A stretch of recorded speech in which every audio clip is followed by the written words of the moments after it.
Les infrastructures énergétiques ukrainiennes, vitales pour l'industrie de défense du pays, ont été lourdement endommagées par une série de frappes menées par l'aviation, les drones et l'artillerie russe. Ces attaques ciblées marquent un nouvel épisode dans l'intensification du conflit. Abonnez-vous et partagez cette vidéo pour suivre les évolutions critiques de cette guerre.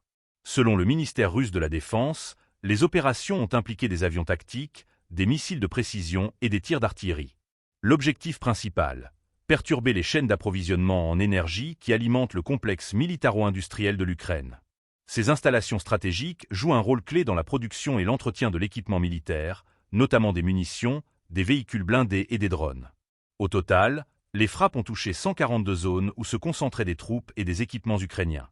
Les responsables russes affirment que ces opérations ont infligé des pertes significatives aux forces adverses, bien que ces chiffres n'aient pas pu être confirmés de manière indépendante. Les systèmes de défense aérienne russes auraient également intercepté 26 drones ukrainiens de type aéronef.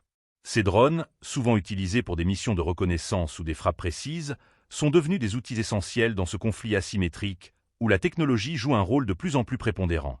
Ces attaques sur les infrastructures énergétiques soulèvent une question cruciale. S'agit-il d'une tactique visant à affaiblir durablement les capacités militaires ukrainiennes ou d'une stratégie de pression visant à épuiser les ressources du pays? Dans les deux cas, les conséquences pour la population civile sont dramatiques. En ciblant les systèmes énergétiques, les frappes perturbent non seulement le secteur militaire, mais affectent aussi directement les services essentiels pour les civils. Alors que l'hiver approche, la destruction des centrales électriques et des réseaux de distribution pourrait provoquer des pénuries massives d'électricité, aggravant la crise humanitaire.